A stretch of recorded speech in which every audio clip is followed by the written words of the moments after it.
আমি সাংবাদিক শহীদ তাহির জামান প্রিয়র মা। আজকে শেখ হাসিনা এবং আসাদুজ্জামান কামালের ফাঁসির যে রায় দেওয়া হলো, এতে আমরা অত্যন্ত খুশি আছি। কিন্তু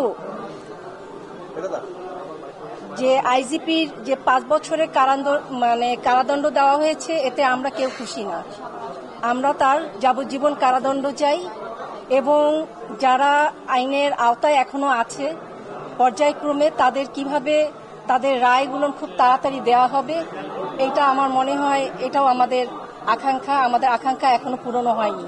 যে 2 জন হয়েছে সেই বলে আমরা খুশি তা না, আমরা তাদের রায়টাও খুব দ্রুত জানতে চাই এবং শেখ হাসিনার মতন আশা করতে চাই যে তার বাবার মৃত্যুর ফাঁসি যদি এতকাল পরে সে করতে পারে, তাহলে আমরাও দেশে নিয়ে এসে তাদের সকলকে আমরা এই ফাঁসির রায় আমরা আদালতের কাছে আমাদের আরেকটা চাওয়া রয়েছে। সেই চাওয়াটা হলো ইতিমধ্যে যারা আরো কিছু মন্ত্রী যারা এখনো জেলে আছে সেই মামলাগুলো যেন দ্রুত সময়ের মধ্যে তাদের রায়গুলো কার্যকর করা হয় এবং সেই সাথে আরেকটা আদালতের কাজ আমরা আপিল করব তাদের কাছে, সেটা হলো দ্রুত সময়ের মধ্যে যে 2 জনকে মৃত্যুদণ্ড প্রদান করা হয়েছে ইতিমধ্যে তাদেরকে দেশে কিভাবে কোন প্রসেসে আনবে সেটার জন্য কি প্রসেস করতে হয় সেটাকে রাষ্ট্রকে এবং কিভাবে ইন্টারন্যাশনালি সেটাকে প্রেসার ক্রিয়েট করে তাদেরকে দেশে ফিরে এনে এই মৃত্যুকে কার্যকর করানো যায়।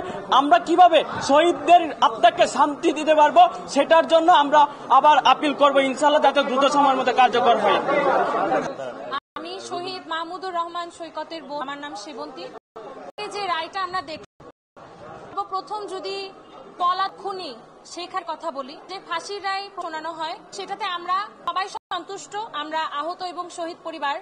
দ্বিতীয়ত, তৎকালীন স্বরাষ্ট্রমন্ত্রী আসাদুজ্জামান খান কামালের কথা যদি বলি, সেই ক্ষেত্রে তারও ফাঁসির রায় শোনানো হয় এবং সেটাতেও আমরা সন্তুষ্ট। কিন্তু আইজিপি চৌধুরী আব্দুল্লাহ মামুনকে যেহেতু সে রাজসাক্ষী হয়েছে, সেই পরিপ্রেক্ষিতে তাকে 5 বছরের সাজা শোনানো হয়েছে, যেটাতে আমরা সন্তুষ্ট না। কারণ সে যতটুকু যা অপরাধ করেছে 5 বছর কিছুই না, আমরা ন্যূনতম তার যাবজ্জীবন কারাদণ্ড চাই। এবং শুধু রায়তেই আমরা সন্তুষ্ট না, আমরা চাই যেই 2 জনের ফাঁসির রায় শোনানো হয়েছে তাদেরকে যেখান থেকে পারবে এই সরকার ধরে নিয়ে আসবে এবং যত দ্রুত সম্ভব তার যে রায় সেটা কার্যকর হবে। কারণ শুধুমাত্র রায়ে আমরা সন্তুষ্ট হব না, আমরা যতক্ষণ না পর্যন্ত তাদের ফাঁসি দেখতে পাচ্ছি, তাদেরকে দেশে ধরে এনে ফাঁসি দিবে, এই জিনিসটা যতক্ষণ না দেখতে পাচ্ছি আমরা আমাদের লড়াই বন্ধ রাখবো না, আমরা ততদিন চালিয়ে যাব। কারণ আমরা মনে করি আমরা যারা এখানে আছি, আমরা আমাদের নিজেদের ভাই হারিয়েছি, কেউ সন্তান হারিয়েছে, কেউ নিজেদের চোখ হাত পা হারিয়েছে,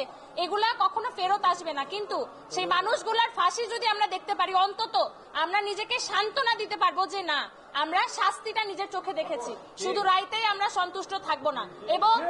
এবং আমাদের যে আইজিপি চৌধুরী আব্দুল্লাহ মামুন, তার 5 বছরের শাস্তি আমরা মানি না, আমরা আবার অ্যাপিল করব।